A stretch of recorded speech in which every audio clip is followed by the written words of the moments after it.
ഉള്ളിൽ അർജുനുണ്ട്, നമ്മളെ ലോറിയാണത്. കഴിഞ്ഞ 2 മാസം വലിയ ത്യാഗം സഹിക്കേണ്ടി വന്നു. തീർച്ചയായിട്ടും. കാരണം ഈ തെരച്ചിൽ വീണ്ടും വീണ്ടും പുനരാരംഭിക്കുന്നതിന് വേണ്ടി മുട്ടാത്ത വാതിലുകളില്ല. ഇല്ല, ഒരു സാധാരണക്കാരനെ കൊണ്ട് എത്ര കഴിയും അതിന്റെ പരമാവധി നമ്മൾ ചെയ്തു. ദുരന്തങ്ങൾ നിറഞ്ഞ കാലഘട്ടത്തിലാണ് നമ്മൾ ഇപ്പോൾ ജീവിക്കുന്നത്.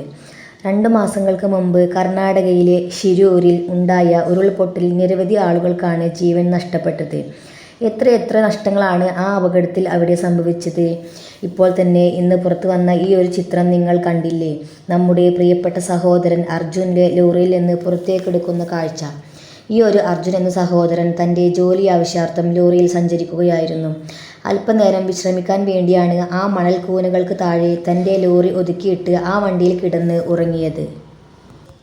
അന്നേരമാണ് ഇങ്ങനെ വലിയ ഒരു ദുരന്തം ഉണ്ടായത്. മനുഷ്യൻ എത്ര വികസിച്ചാലും ദുരന്തങ്ങൾ മാത്രം മതി അവനെ നിസ്സഹായനാക്കാൻ.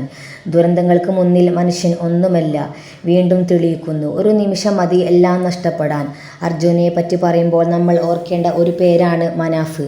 അർജുൻ്റെ വണ്ടിയുടെ ഓണറാണ് മനാഫ്. എന്നാൽ മുതലാളിക്കപ്പുറം സഹോദര തുല്യനായിരുന്നു അർജുൻ. അർജുനെ കണ്ടെത്തി കഴിഞ്ഞപ്പോൾ മാധ്യമങ്ങൾക്ക് മുമ്പിൽ പറഞ്ഞ വാക്കുകൾ ഒരു മനുഷ്യനെ സംബന്ധിച്ചിടത്തോളം ഒരിക്കലും മറക്കാൻ സാധിക്കുകയില്ല. നമ്മുടെ കൂടെപ്പിറപ്പിനേക്കാൾ മുകളിലായിരുന്നു മനാഫ് അർജുനെ കരുതിയത്. ഇത്തരത്തിൽ പലരും മനാഫിനെ കുറ്റപ്പെടുത്തുകയും അപവാദങ്ങൾ പ്രചരിപ്പിക്കുകയും ചെയ്തിരുന്നു. മനാഫ് മാധ്യമങ്ങൾക്ക് മുമ്പിൽ വിതുമ്പിയപ്പോൾ അറിയാതെ നമ്മൾ പോലും കരഞ്ഞിരുന്നു. അത്രയ്ക്ക് ആ പാവത്തിനെ വേട്ടയാടിയിരുന്നു ചിലയാളുകൾ. മനാഫിനെ കുറേ ആളുകൾ അവഹേളിച്ചിരുന്നു.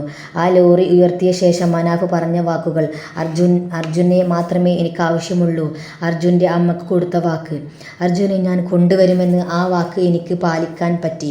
അതിന് കുറേ സഹിക്കേണ്ടി വന്നു.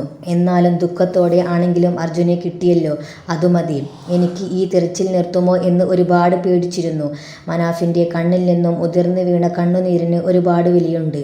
അതൊരുപാട് പേരെ കണ്ണീരണിയിച്ചു. ആ കണ്ണുനീർ അറിയാതെ പോലും ഏതൊരു മനുഷ്യനെയും കണ്ണീരണിയിച്ചു. മനാഫ്ക, നിങ്ങൾ ഈ ഭൂമിയിലെ നന്മ മരമാണ്. നിങ്ങൾക്ക് ദൈവത്തിൻ്റെ കാവൽ എപ്പോഴും ഉണ്ടാവട്ടെ എന്ന് പ്രാർത്ഥിക്കുന്നു. ഇതുപോലൊരു സുഹൃത്തിനെ സമ്പാദിച്ച അർജുൻ എത്രമാത്രം കരുണയുള്ളവനായിരിക്കണം. ഇത്രമാത്രം മനുഷ്യർ സ്നേഹിക്കണമെങ്കിൽ അത്രയ്ക്ക് നല്ല മനുഷ്യസ്നേഹിയായിരിക്കണം അർജുൻ. അർജുന് എന്തോ പ്രത്യേകതയുള്ളതുപോലെ തോന്നി. ലോകമെമ്പാടുമുള്ള മലയാളികൾ അർജുന് വേണ്ടി പ്രാർത്ഥിച്ചിരുന്നു. നമ്മുടെ കുഞ്ഞു മക്കൾ പോലും അവരുടെ അർജുൻ ചേട്ടന് വേണ്ടി പ്രാർത്ഥിച്ചിരുന്നു. ആ വണ്ടി കാണുമ്പോൾ പോലും മക്കൾ ഇത് അർജുൻ ചേട്ടൻ്റെ വണ്ടിയാണെന്ന് പറഞ്ഞിരുന്നു. എത്ര ദുരന്തങ്ങൾ ഉണ്ടായിട്ടുണ്ട്. അതിൽ നിന്നൊക്കെ വ്യത്യസ്തനായിരുന്നു അർജുൻ എന്ന സഹോദരൻ്റെ വേർപാട്. അത്രയ്ക്ക് മലയാളികളെ വിഷമിപ്പിച്ചിരുന്നു. കണ്ണീർ വീഴാത്ത ആരുമുണ്ടാവില്ല ഈ കേരളത്തിൽ. എന്തായാലും അർജുൻ്റെ ശരീരം അവരുടെ വീട്ടുകാർക്ക് വേദനയോടെ ആണെങ്കിലും കിട്ടിയല്ലോ.